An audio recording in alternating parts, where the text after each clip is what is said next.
Hello friends, और कैसे हैं आप सभी। आज जो हम लोग करने वाले हैं वो हिंदी और जनरल स्टडीज़ के कुछ मोस्ट एक्सपेक्टेड और प्रीवियस ईयर पेपर करने वाले हैं। ये क्लास बहुत ही शानदार होने वाला है क्योंकि हमने हर क्वेश्चन को एक्सप्लेन करने की कोशिश करी है। तो आप शुरू से अंत तक ज़रूर देखना। और ये बहुत ही उपयोगी रहने वाला है, बहुत ही मस्त रहने वाला है एसएससी और यूपीएसआई के लिए दोस्तों। और अभी हमने हिंदी मेंशन करी है 25 से 26 क्वेश्चन, उसके बाद हमने स्टार्ट करी है जनरल स्टडीज़ को। तो आप शुरू से अंत तक देखना। और 25 में 25 और 40 में 40 ये टारगेट हमारा होना चाहिए। तो सब्सक्राइब कीजिएगा जो चैनल पे मेरे नए हैं। चलिए हम लोग नेक्स्ट कर लेते हैं, क्वेश्चन की ओर बढ़ते हैं डायरेक्ट, है ना। देखिए क्वेश्चन देख लेते हैं। तो क्वेश्चन देखिए क्या बोलता है कि भाषा भाषा जो है किस धातु से बना है दोस्तों, किस धातु से बना है पहले आपको ये बताना है। तो देखिए भाषा जो है, पहले तो मैं ये बताना चाहता हूँ भाषा होता क्या है। देखिए भाषा जो है भाषा शब्द संस्कृत के भाष धातु से बना है, जिसका अर्थ होता है बोलना, बताना या व्यक्त करना। इसका क्या अर्थ होता है? बोलना, बोलना, बताना और व्यक्त करना होता है, ठीक है। और व्यक्त करना होता है। देखिए तो भाषा किस धातु से बना है ये मैं बताना चाहता हूँ, ये तो आप समझ गए होंगे, ये भाष धातु से बना हुआ है, ठीक है। अब देखिए विश्व में लगभग 3000 भाषाएं बोली जाती है। कितने भाषाएं बोली जाती है? 3000 भाषाएं बोली जाती है। तो भाषा से रिलेटेड तो ये कुछ हुआ। चलिए नेक्स्ट क्वेश्चन कर लेते हैं। देखिए नेक्स्ट क्वेश्चन जो पूछा गया है वो पूछा गया सब इंस्पेक्टर 2002 में, तो आप देख सकते हैं। और ये सेकंड क्या पूछता है कि निम्नलिखित में से कौन सी भाषा देवनागरी लिपि में लिखी जाती है। तो ये मराठी में लिखी जाती है, पहले तो मैं ये बताना चाहता हूँ। गुजराती नहीं होगा, उड़िया नहीं, सिंधी नहीं होगा, है ना। तो Marathi is the right answer, ठीक है। और ये आपको याद करने की ज़रूरत है, प्रीवियस पेपर भी है कहीं ना कहीं, तो वेरी वेरी इंपॉर्टेंट हो सकता है। चलिए दोस्तों हम लोग नेक्स्ट क्वेश्चन की करते हैं। और ये देखिए ये जो पूछा हुआ है बीएड में 2003 में पूछा हुआ है।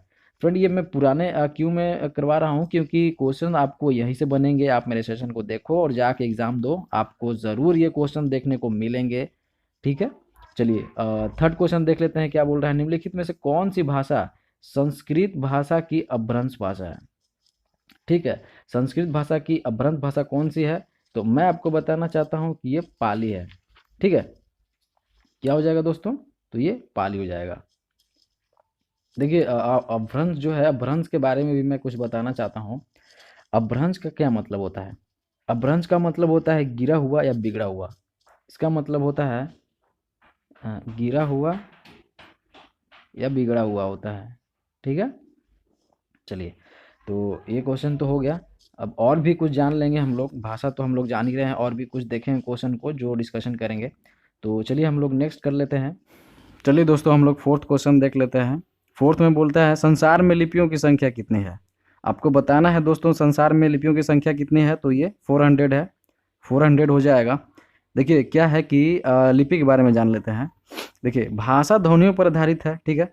लेकिन जबकि लिपि जो है उन ध्वनियों को रेखाओं द्वारा, है ना, उन ध्वनियों को रेखाओं द्वारा व्यक्त करती है जो दोनों अंतर केवल माध्य का होता है। दोनों अंतर केवल क्या होता है? माध्य का अंतर होता है, ठीक है, दोनों में।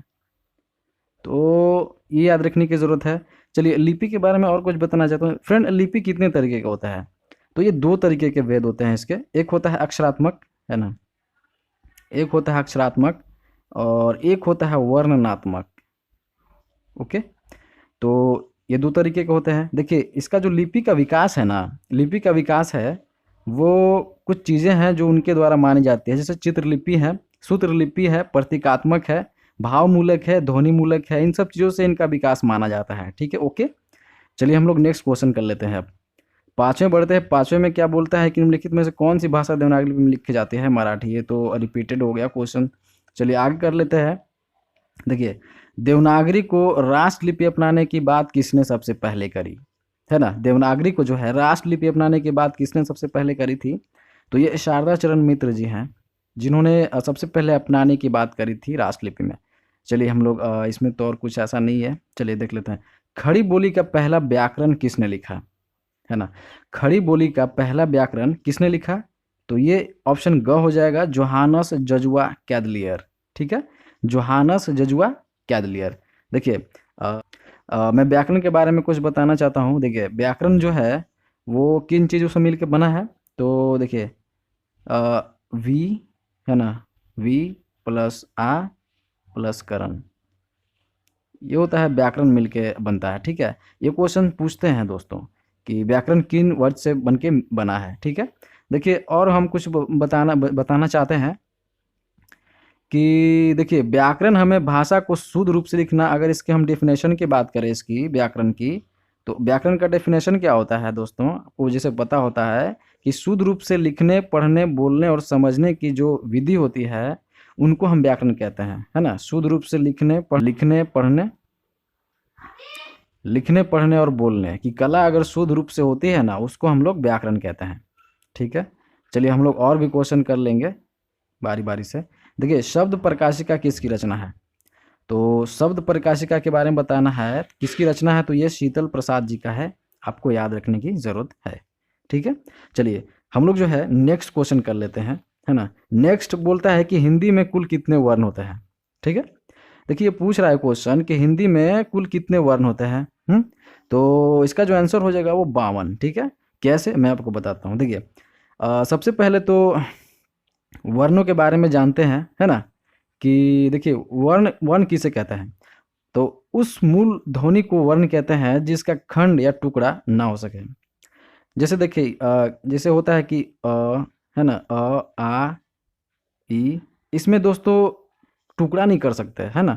अगर लिखा होता, वह लिखा होता, है ना, अगर वह लिखा होता, जैसे दोस्तों यहाँ पर लिखा हुआ है वह, तो इसका टुकड़ा किया जा सकता है, वह को अलग, ह को अलग। लेकिन अगर आ हर्षई दीर्घई हर्षऊ दीर्घऊ अगर इस तरीके से लिखा रहेगा तो उसको टुकड़ा करना मुश्किल है ना।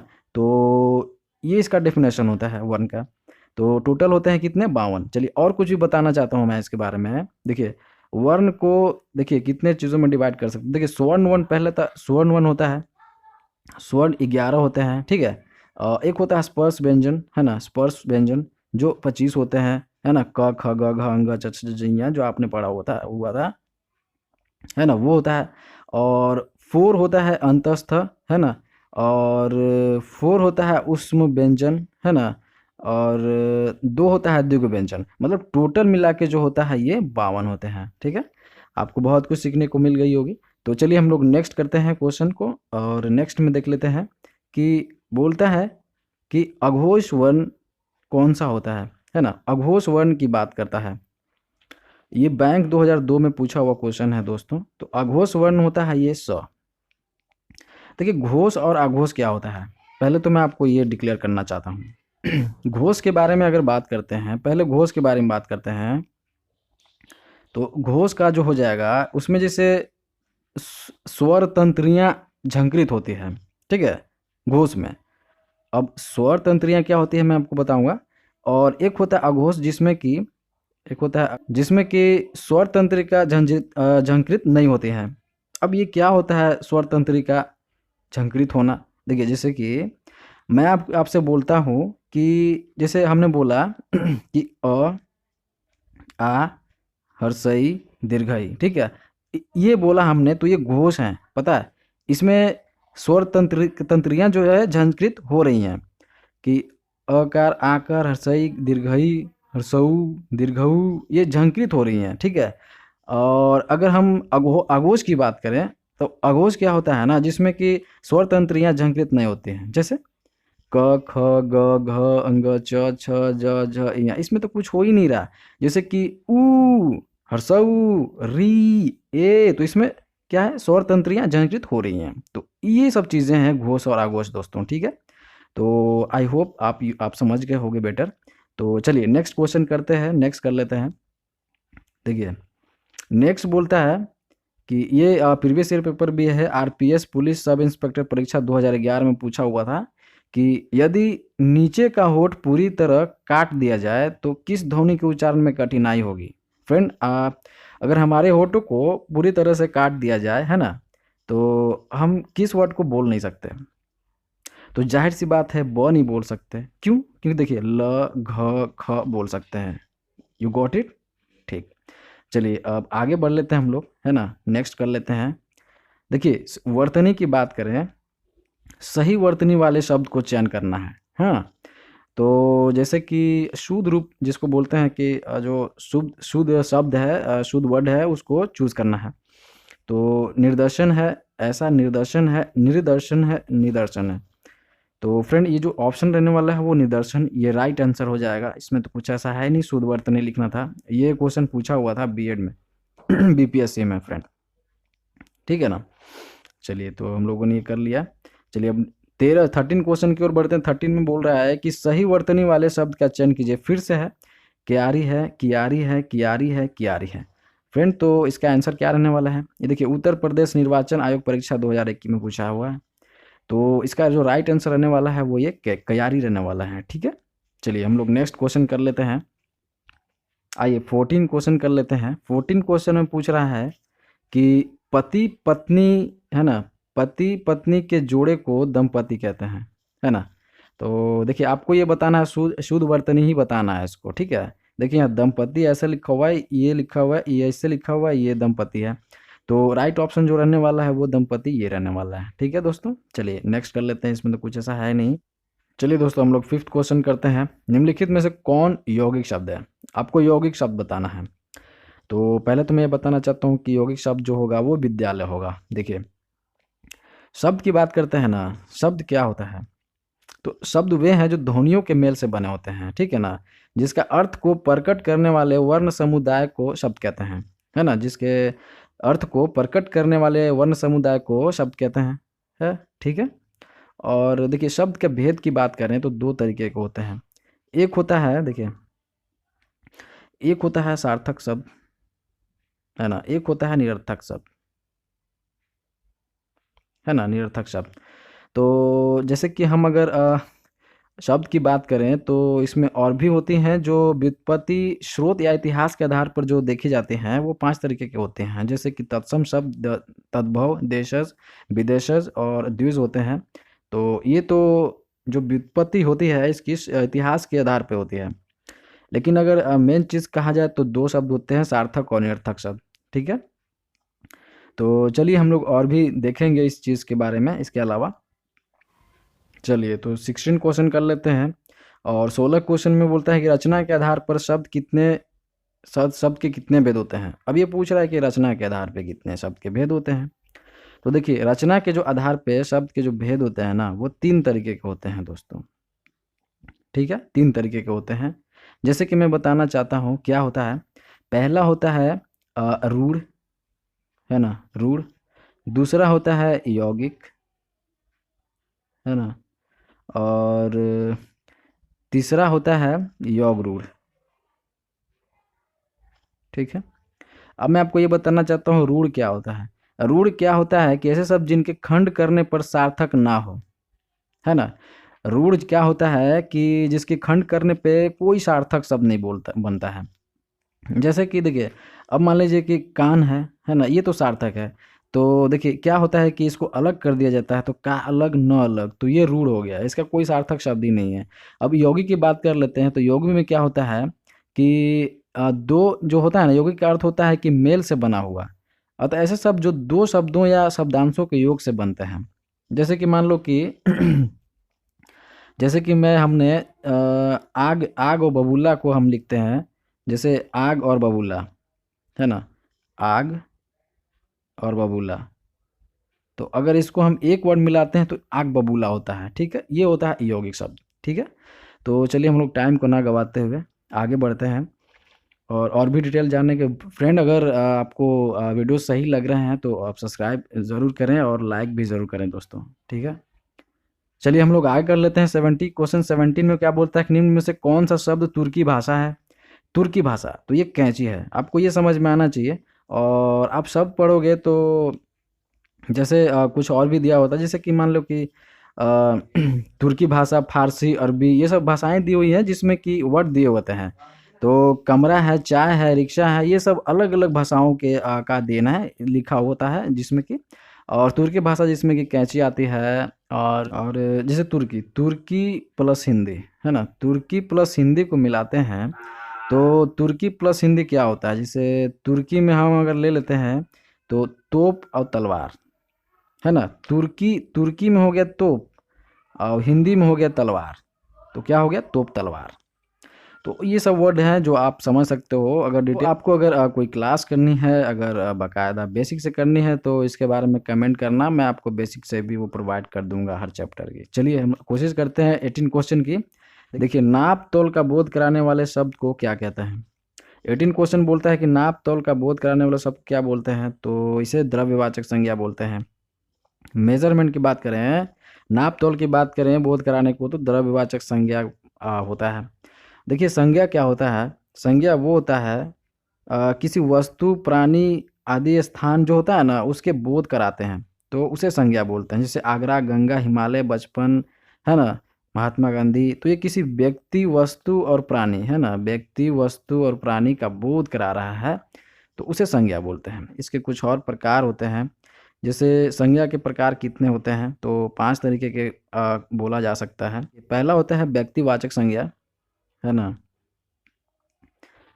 पहला होता है व्यक्तिवाचक संज्ञा, फिर है जातिवाचक संज्ञा, फिर है द्रव्यवाचक संज्ञा, समूहवाचक संज्ञा, परिमाणवाचक संज्ञा, है ना।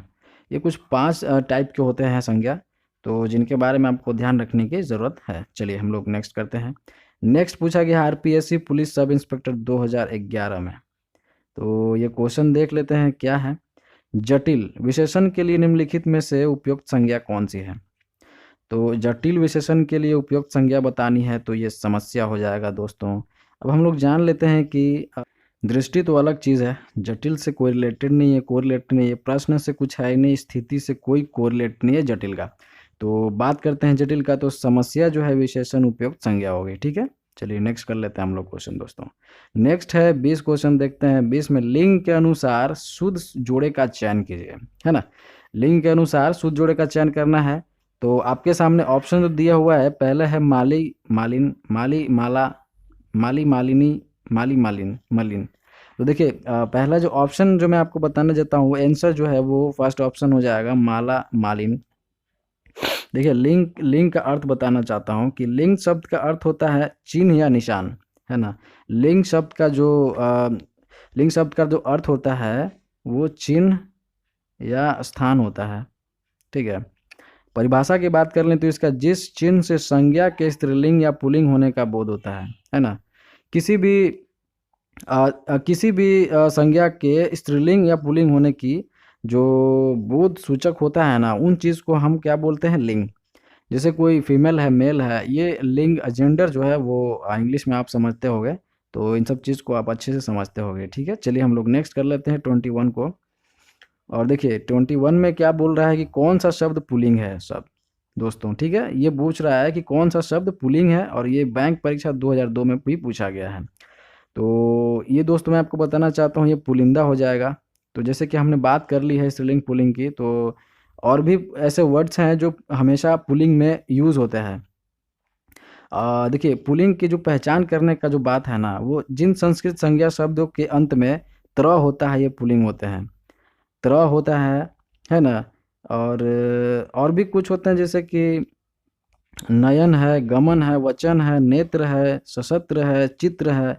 इन सब चीज़ों को, वर्ड को आप समझ सकते हो, ये पुल्लिंग है। आपको एक बार देखने की ज़रूरत है, आप समझ जाओगे। ठीक है दोस्तों, टाइम को ना गवाते हुए नेक्स्ट कर लेते हैं, हम लोग को जीएस भी करना आगे। तो देखिए, चलिए हम लोग 22 क्वेश्चन देखते हैं। बोलता है कि वो कौन सा शब्द है जो प्रायः बहुवचन में प्रयुक्त होता है। तो दोस्तों मैं आपको बताना चाहता हूँ कि ये प्राण है जो बहुवचन में हमेशा से प्रयुक्त होता है। तो ऐसे बहुत सारे वर्ड हैं जो बहुवचन और एक वचन में यूज़ होने वाले हैं। पहले तो हम लोग वचन जान लेते हैं, वचन होता क्या है। तो देखिए, वचन का अर्थ होता है कि कहना या बताना। ठीक है, कहना या बताना। ठीक है, ये देखिए उत्तराखंड अध्यापक पात्रता परीक्षा 2012 में ये क्वेश्चन पूछा गया। अब देखिए और जान लेते हैं कि देखिए भेद जो होता है ना, इसके 2 भेद होते हैं, जैसा कि आपको पता है, एक वचन और बहुवचन। तो आपको ऐसे ही पता चल रहा होगा, आपने पढ़ा भी है कि एक वचन किन्हें बोलते हैं। एक वचन उनको बोलते हैं जो किसी एक वस्तु का बोध कराता है। ठीक है, वो एक वचन होता है। बहुवचन की बात कर लें तो अनेक शब्दों का बोध कराता है, 2 या 2 से अधिक शब्दों का बोध कराता है, वो बहुवचन कहलाता है। देखिए, जो सदा एक वचन में प्रयोग किए जाने वाले कुछ वर्ड्स हैं, जो मैं आपको बताना चाहता हूँ।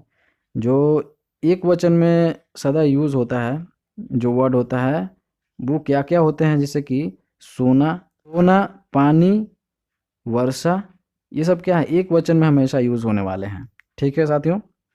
और सदा अगर बहुवचन में बात करें तो बहुवचन में जो यूज होने वाले हैं कुछ वर्ड बता देना चाहता हूँ, जैसे कि लोग हैं, लोग, दर्शन, है ना, दर्शन, प्राण, आंसू, ये सब, ये हमेशा बहुवचन में यूज होते हैं। चलिए 23 क्वेश्चन कर लेते हैं। 23 क्वेश्चन बोलता है, मेरे घर से आपका घर 5 किलोमीटर दूर है, इस वाक्य में घर में कौन सा कारक यूज होगा। तो कारक आपको बताना है घर में कौन सा यूज हो रहा है दोस्तों, और ये सब इंस्पेक्टर परीक्षा 2002 में पूछा हुआ है, तो वेरी वेरी इंपॉर्टेंट रहने वाला है ये। तो सबसे पहले तो मैं ये बताना चाहता हूँ कि ये अपादान होगा। देखिए कारक क्या होता है ना, पहले ये बताना चाहता हूँ। कारक होता है संज्ञा सर्वनाम के जिस रूप से वाक्य का संबंध क्रिया से या अन्य शब्दों से स्थापित होता है। ठीक है, क्रिया से या अन्य शब्दों से स्थापित होता है। जैसे देखिए मैं बताना, पेड़ से पत्ते गिरना, इसका क्या मतलब हुआ। तो देखिए इस वाक्य में होता है ना, जैसे पेड़ से पत्ता गिरना, इस वाक्य में क्या होता है कि शब्द उन शब्दों के साथ संबंध दिखा रहा है जिसके साथ वह आया था। ठीक है, और देखिए कारक के भेद हम लोग जान लेते हैं कुछ। देखिए कारक के जो भेद होते हैं ना, वो देखिए हम लोग 8 तरीके से जानते हैं, है ना। कर्ता है, कर्ता, कर्म, करण, संप्रदान, संप्रदान, फिर है आपादान, संबंध, और फिर है अधिकरण, फिर है अधिकरण, फिर है संबोधन। ठीक है, तो 8 तरीके के होते हैं। जैसे आपने पढ़ा होगा, कर्ता ने कर्म को, है ना, करण से, के, है ना, संप्रदान के लिए, अपादान के, का, के, है ना, संबंध जैसे कि का, के, रे, री, रा, री, री, अधिकरण होता है में, पर, है ना, इन सब चीज़ों को आपने पढ़ा होगा। चलिए हम लोग नेक्स्ट करते हैं क्वेश्चन और देखते हैं 24 क्वेश्चन। संज्ञा के स्थान पर प्रयोग किए जाने वाले शब्द को क्या कहते हैं। तो उसे सर्वनाम कहते हैं दोस्तों। ये सीधा सीधी डेफिनेशन था सर्वनाम का, तो आपको याद रखने की ज़रूरत है। चलिए आगे कर लेते हैं। अल्पसंख्यक का विलोम क्या होगा। आपको विलोम शब्द बताना है दोस्तों। अल्पसंख्यक का विलोम शब्द क्या होता है, तो इसका हो जाएगा बहुसंख्यक, है ना। तो इसका क्या हो जाएगा, बहुसंख्यक। आपको याद रखने की ज़रूरत है, बैंक परीक्षा 2002 में पूछा गया हुआ है। चलिए और आगे कर लेते हैं। शराब बनाने वाला, ये एक शब्द के बदले अनेक शब्द, है ना, एक शब्द के बदले अनेक शब्द बताना है। तो ये शराब बनाने वाले को क्या बोलते हैं दोस्तों, तो ये कलवार होता है। ठीक है, कलवार। तो हम लोग नेक्स्ट बात कंप्लीट करने वाले हैं जनरल स्टडीज़ का, और शुरू से अंत तक देखिए, बहुत ही इंटरेस्टेड होने वाला है। तो चलिए नेक्स्ट करते हैं क्वेश्चन को। पहला क्वेश्चन लिखा हुआ है कि प्रति व्यक्ति आय इक्वल टू क्या होता है, पर कैपिटा इनकम, है ना। पर कैपिटा इनकम क्या होता है, per capita income equal to होता है national income by total population, मतलब प्रति व्यक्ति आय बराबर राष्ट्रीय आय बटे कुल जनसंख्या। देखिए क्या होता है ना, किसी भी देश की आर्थिक विकास दर जो है वो पर कैपिटा इनकम के हिसाब से ही आंकी जाती है। ठीक है, जिसे साधारणतः इसे उस देश की कुल राष्ट्रीय आय में कुल जनसंख्या से भाग देकर निकाला जाता है। ठीक है, तो आपको ये पता होना चाहिए। चलिए हम लोग नेक्स्ट करते हैं क्वेश्चन को, और नेक्स्ट की बात करते हैं। तो निम्नलिखित में से उल्टे यू आकार का वक्र कौन सा होता है, तो ये सीमांत लागत होता है दोस्तों। ठीक है, इसमें तो कुछ ऐसा और कुछ है नहीं। तो चलिए हम लोग नेक्स्ट करते हैं क्वेश्चन, और थर्ड क्वेश्चन करते हैं कि गोल्डन हैंडशेक स्कीम किससे संबंधित है दोस्तों, है ना। गोल्डन हैंडशेक संबंध किससे है, तो ये स्वैच्छिक सेवानिवृत्ति से है ना। That means 4 option is the right answer, स्वैच्छिक सेवानिवृत्ति। चलिए हम लोग और नेक्स्ट कर लेते हैं। देखिए आपको ये बताना है कि निम्नलिखित में से क्या सही नहीं है। तो चलिए पढ़ते हैं। क में है कि राज्यसभा में निर्वाचन के लिए व्यक्ति का आयु 30 वर्ष होना चाहिए, क्या सही है, तो ये सही है।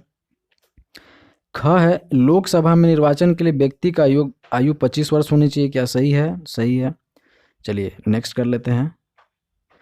घ है कि ग्राम पंचायत के चुनाव में मतदान के लिए पात्र व्यक्ति की आयु 18 वर्ष होनी चाहिए। क्या सही है? सही है। बात जो करते हैं ग की, तो ग सही नहीं है। क्यों? क्योंकि राज्य विधानसभा में निर्वाचन के लिए व्यक्ति की आयु 21 वर्ष नहीं 25 वर्ष होना चाहिए। ठीक है, 25 वर्ष होना चाहिए। तो third option is the right answer. चलिए हम लोग नेक्स्ट क्वेश्चन करते हैं। नेक्स्ट है कि मुख्यमंत्री की नियुक्ति कौन करता है? दोस्तों, मुख्यमंत्री की नियुक्ति कौन करता है? तो वो स्टेट के गवर्नर होते हैं, राज्यपाल करते हैं। और मैं आपको बताना चाहता हूं कि इनकी जो नियुक्ति है वो 164 आर्टिकल जो है 164 आर्टिकल के तहत इनकी नियुक्ति की जाती है ना। और विधानसभा के बहुमत दल के नेता के रूप में ये करते हैं। चलिए ठीक है, और चलिए हम लोग नेक्स्ट करते हैं क्वेश्चन को। देखिए, प्रिंस ऑफ पिलग्रिम्स के नाम किसे प्रदान किया गया है, मतलब कि दूसरे नाम से भी जाने जाते हैं। तो वो है ह्वेनसांग है, जो जिनको दूसरे नाम से भी जाना जाता है प्रिंस ऑफ पिलग्रिम्स के नाम से। ठीक है, चलिए हम लोग नेक्स्ट कर लेते हैं। और 7 क्वेश्चन है कि आकस्मिक बाढ़ का संबंध किससे है दोस्तों, है ना। आकस्मिक बाढ़ किससे संबंध है? तो देखिए, विश्व में सर्वाधिक आकस्मिक बाढ़ जो है चक्रवाती तूफान के कारण से आती है। ठीक है, चक्रवाती तूफान के कारण से आती है, आपको पता है। चलिए नेक्स्ट कर लेते हैं 8 क्वेश्चन की ओर। और 8 क्वेश्चन हमसे बोलता है निम्नलिखित में से वह कौन से व्यक्ति हैं जो चिकित्सक नहीं है ना। वो कौन से व्यक्ति हैं जो चिकित्सक नहीं है? तो सुश्रुत हैं, चरक भी हैं और धन्वंतरी भी हैं। ये चार्वक नहीं है, पता है। तो चार्वक नहीं है। चार्वक एक दार्शनिक थे, है ना, दार्शनिक थे ये दार्शनिक हैं जो नास्तिक दर्शन का प्रतिनिधित्व करते हैं। नास्तिक दर्शन का प्रतिनिधित्व, दैट मीन्स मतलब कि नास्तिक में विश्वास करते थे, ये नास्तिक थे। ठीक है, और इनका कहना था, क्या पता है? खाओ पियो और मज़े उड़ाओ। इनका कहना था खाओ पियो और मज़े उड़ाओ, चार्वाक का कहना था। तो बहुत ही अच्छा मतलब लोगो है, अच्छा ही कहना था। चलिए नेक्स्ट करते हैं और 9th क्वेश्चन की ओर बढ़ते हैं। 9th में क्या बोलता है? चलिए हम लोग 9th क्वेश्चन की ओर बढ़ते हैं। 9th में बोलता है कि भारत के भौगोलिक मानचित्र कौन तैयार करता है? तो दोस्तों ये बताना आपको, भारत के भौगोलिक मानचित्र कौन तैयार करता है। और ये वेरी वेरी इंपॉर्टेंट रहने वाला है, एक्सपेक्टेड क्वेश्चंस, आप ये लिख लो। तो ये भारतीय सर्वेक्षण, ख आंसर हो जाएगा सेकेंड, भारतीय सर्वेक्षण द्वारा तैयार किया जाता है। चलिए हम लोग नेक्स्ट क्वेश्चन करते हैं। तो आइए फ्रेंड 10th क्वेश्चन करते हैं। 10th में लिखा हुआ निम्नलिखित जोड़ पर विचार कीजिए। देखिए, सहायक नदी दिया हुआ है और मुख्य नदी दिया हुआ है। तो पहला है चंबल, सोन और मानस, इधर नर्मदा, यमुना, ब्रह्मपुत्र। आपको पता है चंबल, तो देखिए मैं बताना चाहता हूँ चंबल जो है यमुना की सहायक नदी है ना। चंबल यमुना की सहायक नदी है, दैट मीन्स मतलब ये सही नहीं है, राइट, मतलब ये मिलान नहीं है। सोन, सोन क्या है कि गंगा का है। ठीक है, ये गंगा का सहायक नदी है, यहाँ पे कुछ है नहीं, गंगा दिया नहीं हुआ है। और मानस, मानस जो है ये ब्रह्मपुत्र नदी का सहायक नदी है। That means 3 option is the right answer only. चलिए हम लोग 11th करते हैं। फोटोग्राफी में मुख्य रूप से कौन सा रंग यूज़ किया जाता है ना। तो मैं आपको बताना चाहता हूँ कि ये जो होता है लाल, नीला तथा हरा, है ना, लाल, नीला तथा हरा, दैट मीन्स ग option is the right answer. ठीक है, तो साइंस आपने पढ़ा होगा अच्छे से। फोटोग्राफी में मुख्य रंग लाल, नीला तथा हरा होते हैं। इन रंगों को प्राथमिक रंग भी कहा जाता है। इनको क्या बोला जाता है? इसको प्राथमिक रंग भी बोलते हैं। ठीक है, फर्स्ट कलर। चलिए हम लोग बढ़ते हैं आगे। 12th क्वेश्चन में क्या बोलता है? अवतल लेंस हमेशा किस प्रकार के प्रतिबिंब बनाते हैं? अवतल लेंस की बात करते हैं दोस्तों, तो अवतल लेंस हमेशा सीधा, आभासी तथा वस्तु से छोटा प्रतिबिंब बनाते हैं, है ना। क्या बनाते हैं दोस्तों? तो सीधा, है ना, सीधा, आभासी तथा वस्तु से छोटा प्रतिबिंब। तो दैट मीन्स मतलब कि ये ख ऑप्शन हो जाएगा राइट ऑप्शन। ठीक है, तो चलिए नेक्स्ट क्वेश्चन बढ़ते हैं। और नेक्स्ट है कि डॉस का फुल फॉर्म बताना आपको दोस्तों, है ना। डॉस का फुल फॉर्म बताना है आपको। तो डॉस का फुल फॉर्म क्या हो जाएगा दोस्तों? तो ये जो राइट ऑप्शन जो रहने वाला है डिस्क ऑपरेटिंग सिस्टम, है ना। तो डिस्क ऑपरेटिंग सिस्टम कहाँ है? Disk operating system, that means ग, third option is the right answer. चलिए आगे बढ़ते हैं। और 1 बाइट किसके बराबर होता है? आपको ये बताना है दोस्तों कि 1 बाइट जो है किसके बराबर होता है। एक बाइट किसके बराबर होता है, तो 8 बिट्स के। तो मैं कुछ और बता देना चाहता हूँ इसके बारे में कि बिट्स बाइट के ऊपर क्या रिलेटेड हैं कुछ टॉपिक्स, कुछ क्वेश्चंस। देखिए आपको क्या लगता है दोस्तों, एक बाइट के बराबर तो होता है, देखिए एक बाइट बराबर होता है 8 बिट्स, है ना।